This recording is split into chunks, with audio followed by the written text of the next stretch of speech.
पत्रकार साथियों और हमारे वरिष्ठ नेता अरोड़ा जी, सीएलपी के डिप्टी लीडर आफ्ताब जी, हमारे बलवंत सिंह दौलतपुरिया सीनियर विधायक हैं, हमारे नरेश शेरवाल जी, आपका स्वागत करते हुए अभी एचकेआरएन के बारे में जिक्र किया अरोड़ा साहब ने, और दूसरी बात का जिक्र अरोड़ा साहब ने जो किया वो पदक और स्पोर्ट्स के बारे में किया, और आफ्ताब जी ने भी जिक्र किया। आप सभी पत्रकार साथी लंबे समय से जानते हैं कि स्पोर्ट्स पॉलिसी किसकी देन थी। स्पोर्ट्स पॉलिसी कब लागू हुई,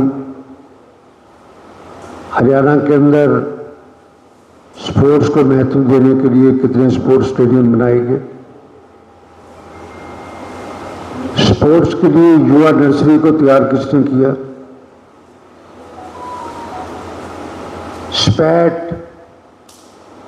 प्रोग्राम, बच्चों को स्कॉलरशिप का प्रोग्राम किसने तैयार किया। आज मुख्यमंत्री ये कहें कि कांग्रेस की पॉलिसी तो सही थी, ये नर्सरी हमारे समय की तैयार की, जिसके ऊपर अब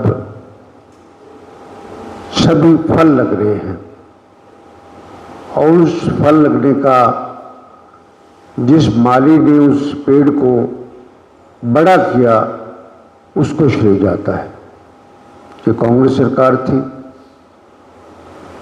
और आज सरकार अपना स्पष्टीकरण दे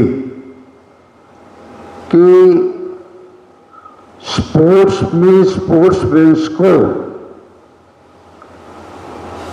अपनी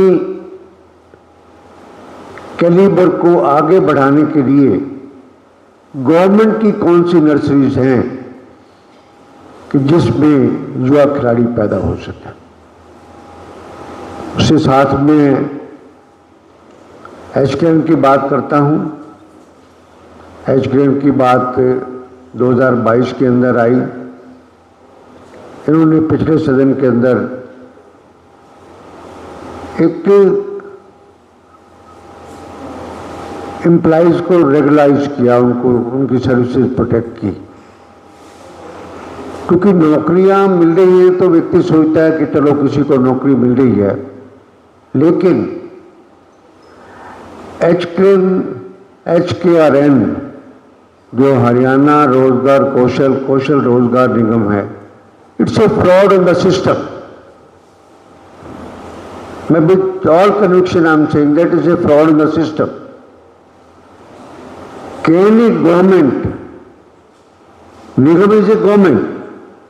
It has been company which has been registered under the Companies Act, and it is being chaired by the Chief Secretary of the state. Can that Nigam be service provider? क्या सरकार की एक संस्था ठेकेदारी का काम कर सकती है? ये एक बहुत बड़ा सवाल है। और उसके बाद एचकेआरएन में what is the criteria of selection? इस निगम की जो कॉन्स्टिट्यूशन है मैं उसको साथ लाया हूं, और उसके अंदर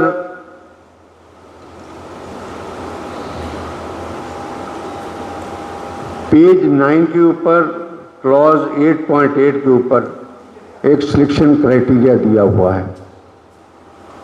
मैं कहता हूं ये selection criteria it is discriminatory and against article 14 of the constitution. बात यह है कि कानून के मुताबिक सरकार को काम करना चाहिए। अब विधायकों का काम ये तो नहीं है ना, हम तो अपनी बात सदन के अंदर रख सकते हैं। वो तो काम है नहीं कि हम कोर्ट में जाके चैलेंज करें, सब कुछ करें, ये कुछ है। पर ये किसी पैमाने के ऊपर इस क्राइटेरिया में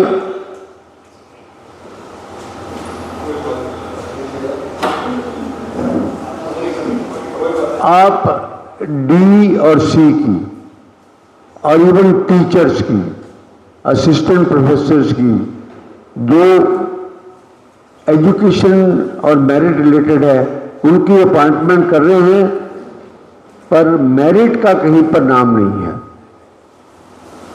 जिस व्यक्ति की इनकम वेटेज फैमिली इनकम की दी हुई है 40 पॉइंट, बड़ी अजीब बात है। एज के 15 पॉइंट और स्किल क्वालिफिकेशन जिसके नंबर, जिसकी मेरिट, जिसका सब कुछ होना चाहिए, उसको सिर्फ 20 पॉइंट। 150 का मेरिट है। फिर सोशो इकोनॉमिक तो हाईकोर्ट ने चैलेंज कर दिया, हाईकोर्ट ने सेटिसाइड कर दिया। जिस दिन हाईकोर्ट ने सेटिसाइड कर दिया तो आपकी पॉलिसी तो अपने आप खत्म हो गई इस बात के लिए। फिर उसके बाद सीईटी, तो सीईटी में अगर आपके पास बंदे हैं तो उनको लगाओ, और लगाते क्यों नहीं? Why they should come through HRN? जब सीईटी जिसने क्वालिफाई कर लिया और आपके पास पोस्टें खाली पड़ी हैं, बच्चों को लगा दो। मेरे कहने का मतलब ये है कि हम और भी कि मुख्यमंत्री अंत्योदय योजना के अंदर जिनको राशन मिलता है उनके पॉइंट, मतलब कहने का मतलब ये कि हम किसी व्यक्ति विशेष के या किसी के खिलाफ नहीं हैं कि उसकी इनकम कम है या कुछ है, but according to constitution of India ये आर्टिकल 14 में डिस्क्रिमिनेटरी है। आप जब नौकरी दे रहे हैं तो सबको समान अधिकार मिलना चाहिए, उसमें आप बाइफर्केशन नहीं कर सकते। अंत में यही कहूंगा मैं कि कौशल रोजगार निगम में पढ़े लिखे युवाओं को कम वेतन पर रोजगार देकर एक तरह से सरकार उनके भविष्य के साथ खिलवाड़ करने का काम किया जा रहा है। ऐसा लगता है कि निगम पढ़े लिखे युवाओं का शोषण करने के लिए बनाया गया है। इसमें आरक्षण देने की का भी सही ढंग से पालना नहीं की और ना इसमें ट्रांसपेरेंसी है। आपने इतने लंबे समय में देखा, कभी मेरिट लिस्ट देखी है क्या? कभी मेरिट लिस्ट डिस्प्ले की है क्या? HRN पोर्टल पे कितने नाम आए हैं, उनमें हमने इतने को नौकरी दी, कभी सरकार ने इस बात के लिए डिस्क्लोज किया है क्या? जब सरकारी निगम बन जाए और सरकारी उसमें बन जाए, तो मेरे कहने का मतलब ये है इस बात के लिए कि ये बल्कि ठेका प्रथा को बढ़ावा देने के लिए है। Had then been merit the question would, otherwise also government भी कोई ये काम कर नहीं सकते। और उसके बाद जब TGT और TGT की भर्तियां आप इस क्राइटेरिया से HRN में करने लग जाओगे तो फिर CET STET की जरूरत ही नहीं है। फिर तो वो टेस्ट लेने की जरूरत ही नहीं है उनको। जो बच्चे CET पास करें उनके लिए नौकरी नहीं है, जो लोग लिए STET जो पास कर ले उनके लिए नौकरी नहीं है। पर बैकडोर से लिस्टें आती हैं, लिस्टें CEO के पास चली जाती हैं, लिस्टों में उन्हीं कैंडिडेट को उठाता है बोर्ड और इनको ज्वाइन करवा देते हैं। ट्रांसपेरेंसी को सरकार का कर्तव्य है कि उसको डिस्प्ले करे कि हमने इतने ALM हमने HRN कदम बनाए हैं, तो हमारे पास इतने ALM की एप्लीकेशनें आई थी, हमने इनकी मेरिट बनाई, this is their order of merit, and because ALM की पोस्टिंग के लिए उनकी रेगुलर अपॉइंटमेंट के लिए 1-2 साल लग सकते हैं, इसीलिए हम टेम्पररी की अपॉइंटमेंट कर रहे हैं। तब तो बात है ट्रांसपेरेंसी। तो मेरे कहने का मतलब ये है कि ये सबसे बड़ा कानूनी गलत है, आर्टिकल 14 के विरुद्ध है, डिस्क्रिमिनेटरी है। और लास्टली अरोड़ा साहब ने क्लियर कर ही दिया कि ये बहुत बड़ा मुद्दा है और इस सिस्टम को, इस फ्रॉड को हम आगे नहीं चलने देंगे। नौकरियां दो, मेरिट पे नौकरियां दो, विद ट्रांसपेरेंसी नौकरियां दो। और तो ये तो इस सरकार ने हमारे खिलाफ एलिगेशन लगाते थे, आज तक कोई खर्ची पर्ची की बात नहीं, पोस्टर बना दिए बड़े बड़े वो लगे थे। मैं सेक्रेटरी जाता हूँ, लगता है खर्ची पर्ची के बिना सरकार। ये क्या है? What is this? आप पढ़े लिखे, आप इंटेलिजेंट आदमी है, ये है, ये लिस्टें कहाँ से आ रही है? ये मेरिट ही नहीं बन रही तो लिस्ट कहाँ से आ गई? दे दी लिस्ट। एक व्यक्ति विधायक है, उसने दे दी लिस्ट, आगे वही कोई इसको एचकरण में लगा दो जी, ये मेरी कॉन्स्टिट्यूंसी का बंदा है, ये कुछ है। और सबसे बड़ी बात है, डिस्क्लोज तो करो, बताओ तो सही। इन्हीं शब्दों के साथ मैं इतना कहूँगा, बाकी लास्ट में अरोड़ा साहब इसको कंक्लूड करेंगे। धन्यवाद। बड़ी डिटेल में बत्रा जी ने आपको बताया कि ये एक फ्रॉड है जो पर्ची खर्ची की बात हमेशा करते हैं।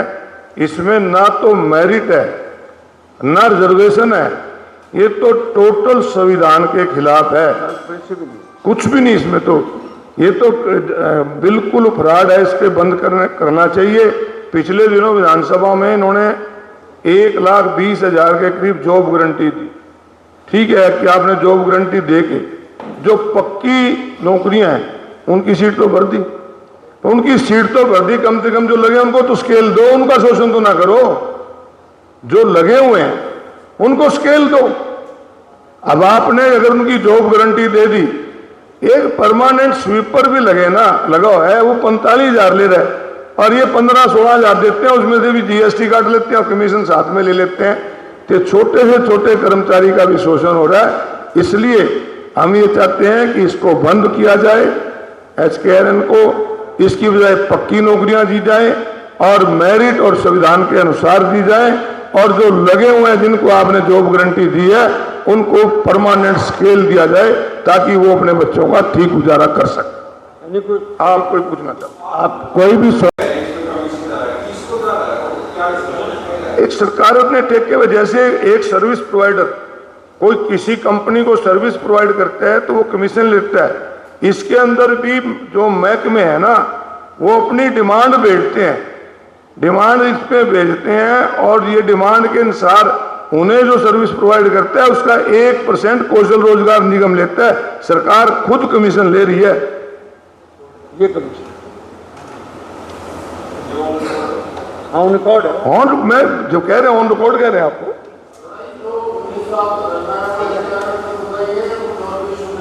सिर्फ एचकेआरएन युवाओं का भविष्य खराब ना हो, उसके लिए कांग्रेस पार्टी वहां धरना देगी और आखिर तक सड़क से लेकर विधानसभा और सांसद तक इसकी लड़ाई लड़ेगी। क्योंकि आज हमारा युवा बिल्कुल निराश हो चुका है। आज अगर अपराध बढ़ रहा है ना, उसका कारण बेरोजगारी है। आज अगर नशा बन रहा है उसका कारण भी बेरोजगारी है। युवाओं का शोषण बंद करो ताकि हरियाणा प्रदेश जो एक अच्छे खिलाड़ी देता है, हरियाणा प्रदेश अच्छे जवान देता है, अच्छा किसान है हरियाणा प्रदेश, उनके युवाओं का भविष्य खत्म ना